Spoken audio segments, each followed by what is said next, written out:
자, 이 시간에는 현금 수지 분석의 내용을 본다. 자, 현금 수지 분석은 총 투자액과 관련된 소득은 가능 총소득이고, 자, 유효 총소득, 영업 순소득이 있죠. 총 투자액과 관련된 소득으로는 가능 총소득, 유효 총소득, 영업 순소득이 있습니다. 그 다음에 순수 내돈, 지분 투자액에 관련된 소득은 세전현금 수지, 세후현금 수지는 나의 지분에 대한 소득을 말합니다. 그래서 은행에 돈을 빌려서 사업하는 총 투자 개념, 부동산의 가치에 대한 총 투자액 대비 소득은 가능 총소득, 유효 총소득, 영업 순소득까지를 말하고, 내 순수, 내 자본, 지분 투자액에 대한 소득은 세전현금 수지, 세후현금 수지를 말합니다. 자, 그 다음에 현금 수지, 임대사업하면서 나오는 현금 수지를 비교하는 문제입니다. 가능 총소득, 유효 총소득 중에 총 영업소득의 성격은 가능 총소득과 유효 총소득 중에 총 영업을 해서 벌어들이는 총 영업소득의 성격을 갖는 것은 유효 총소득이 돼야 됩니다. 유효 총소득이 총 영업소득의 성격을 띱니다.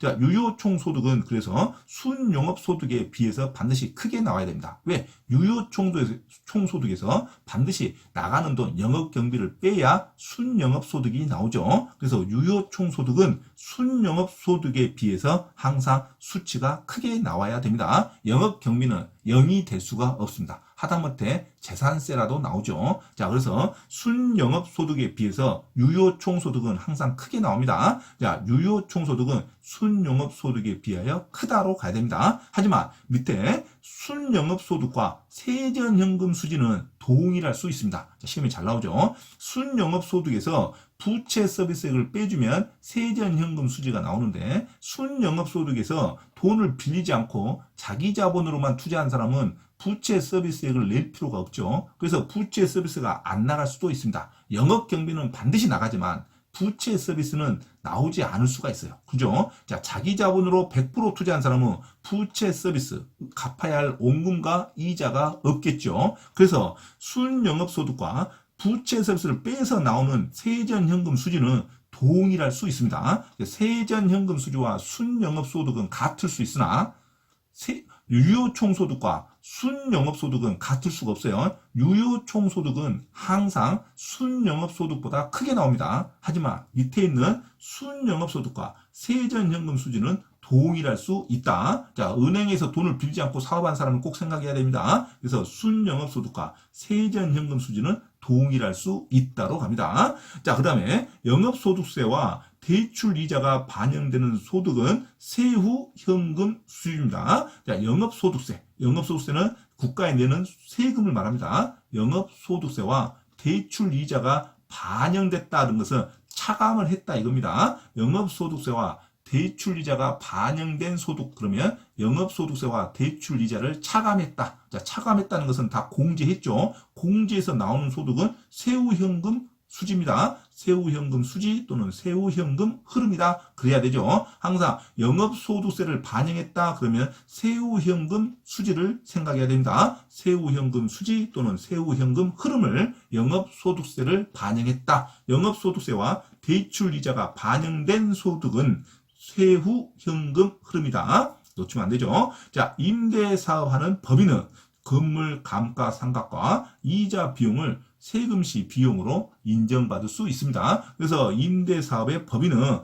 건물 감가상각과 이자 비용, 그러니까 영업소득세죠. 영업소득세를 낼 때 이것은 세금시 공제, 자, 이득을 받을 수가 있다 이겁니다. 그래서 임대사업 법인은 감가상각과 이자 비용은 세금시 비용으로 인정받을 수 있다. 그럼 맞는 말이죠.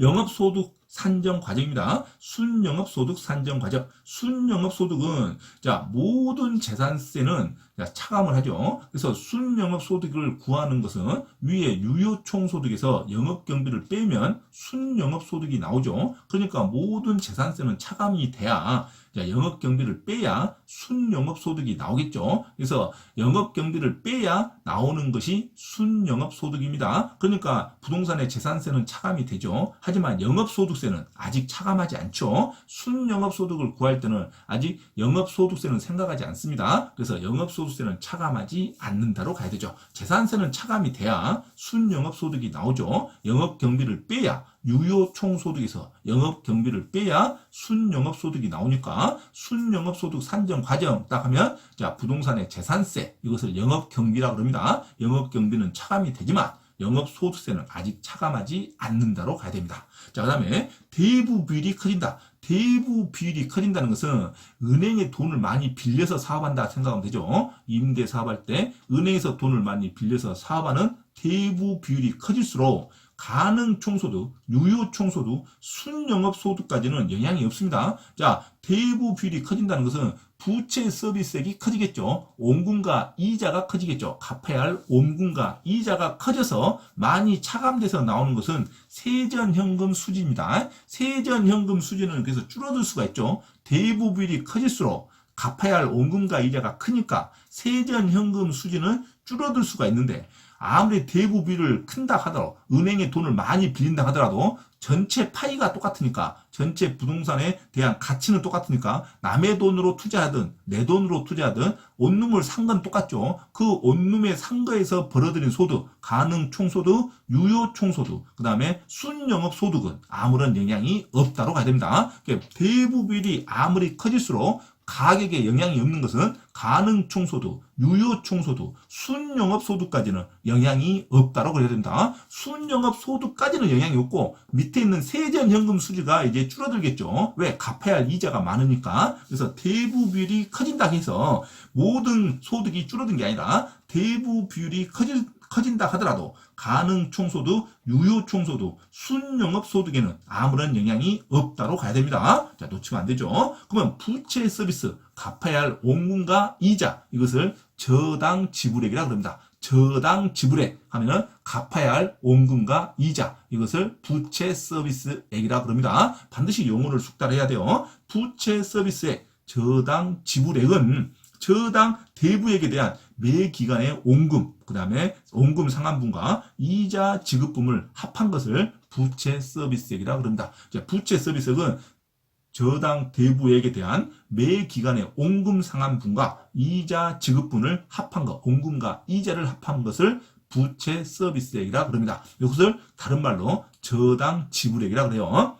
자, 부채 서비스액은 그래서 반드시 나가는 필수적 지출 비용은 아닙니다. 반드시 나가는 필수적 지출 비용을 영업 경비라고 했습니다. 영업 경비는 아니에요. 돈을 안 빌리면 안 나가죠. 그래서 부채 서비스액은 반드시 나가야 할 필수적 지출 비용은 아니다로 가야 됩니다. 그래서 돈을 안 빌리고 사업하면 부채 서비스액이 0입니다. 나가지 않죠. 자, 그래서 순영업소득과 부채 서비스액을 빼서 나오는 세전현금 수지는 동일할 수 있다. 이렇게 지문으로 잘 나오죠. 자, 부채 서비스액을 안 빌리면 나가지 않는 돈이죠. 그래서 부채 서비스액은 필수적 지출 비용이 아니다. 그래서 순영업 소득과 세전현금 수지는 동일할 수 있다로 가야 됩니다. 놓치면 안 됩니다. 그래서 100% 자기 자본일 때는 부채 서비스액은 0입니다. 그렇죠? 그래서 순영업 소득과 세전현금 수지는 동일할 수 있다. 부채 서비스액은 반드시 나가야 할 필수적 지출 비용은 아니다. 이렇게 놓치면 안 됩니다. 자, 다음에는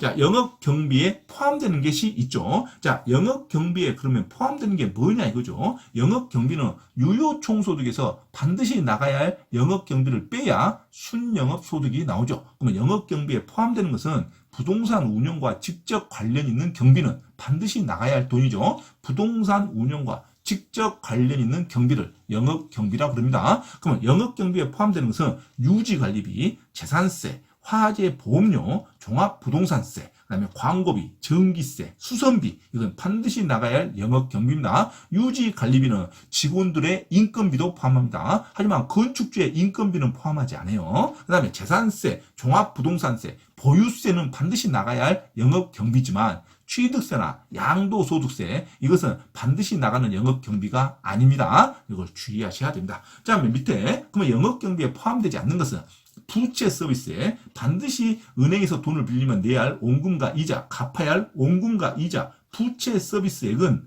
영업경비에는 포함되지 않죠. 그 다음에 감가상각비, 자본적 지출에 비소멸성 보험료 이것은 영업경비에 포함되지 않습니다. 관리인, 건축주를 말하죠. 건축주, 관리인의 개인적인 업무비 이것은 영업경비에 포함되지 않습니다. 그 다음에 임대주택의 소득세, 영업소득세 이것은 아직 포함되지 않는다겠죠. 영업소득세는 반드시 나가는 돈은 아니에요. 자, 그래서 임대주택의 소득세, 영업소득세라든가 그 다음에 세금 중에서 취득세나 양도소득세는 자 영업경비에 포함되지 않습니다. 자, 그 다음에 회수 불가능한 임대료 수입 이게 공실을 말합니다. 회수 불가능한 임대료 수입하면은 공실 비용을 말합니다. 공실 비용은 영업 경비에 포함되지 않습니다. 영업 경비에 포함되는 게 아니죠. 공실 수입은 가능 총소득에서 먼저 발생한 공실료를 차감하는 거죠. 그래서 영업 경비에 포함되지 않는 거, 부채 서비스의 감가상각비, 자본적 지출의 비소멸성 보험료, 그다음에 관리인, 건축주의 개인적인 업무비, 그다음에 임대주택의 소득세, 영업소득세, 그다음에 공실 비용은 영업경비에 포함되지 않습니다. 공실료 영업경비가 아니에요. 그 다음에 세금 내는 거 영업소득세, 그 다음에 뭐 취득세, 양도소득세, 상속세, 증여세 이것은 영업경비에 포함되지 않습니다. 세금 중에 유일하게 보유세, 재산세와 종합부동산세만 영업경비에 포함이 됩니다. 놓치면 안 됩니다. 자, 공실비용 영업경비에 포함되지 않지만 유효총소득에 산정할 때는 공실을 빼야 유효총소득을 산정하죠. 그래서 공실비용은 영업경비에 포함되지 않는다. 그 다음에 회계비용이라는 것은 장부상의 금액을 말한다. 내가 돈을 주머니에서 나가는 돈이 아니에요. 회계돈은 장부상 터는 거죠. 장부상 마이너스가 되는 비용이 대표적인 게 공실료죠. 공실 불량부채는 내 호주머니에서 나가는 게 아니라 이만큼 돈을 못 버는 걸 말하죠. 그래서 자 회계비용은 공실비용, 공실료, 불량부채를 회계비용이라고 그럽니다. 장부상 터는 것을 말하죠. 장부상 금액이라고 그럽니다. 장부상 차감하는 금액 공실 및 불량부채라고 그럽니다. 지출비용은 내가 직접 돈이 나가는 걸 말하죠. 영업경비가 대표적이죠. 지출비용은 영업경비, 또 내 주머니에 나가는 게 뭡니까? 부채 서비스이죠. 돈을 빌리면 돈을 갚아야죠. 원금과 이자도 지출비용입니다. 그 다음에 세금도 내 주머니에서 나가는 거죠. 그래서 영업소득세도 지출비용에 들어갑니다. 그래서 회계비용은 공실료, 불량부채를 말하는 거고, 지출비용은 영업경비와 부채 서비스, 그 다음에 영업소득세를 말한다. 이게 자 현금 수지 분석에 대한 중요한 이론이다. 그래서 현금 수지 분석의 내용에 대한 설명을 마쳤습니다.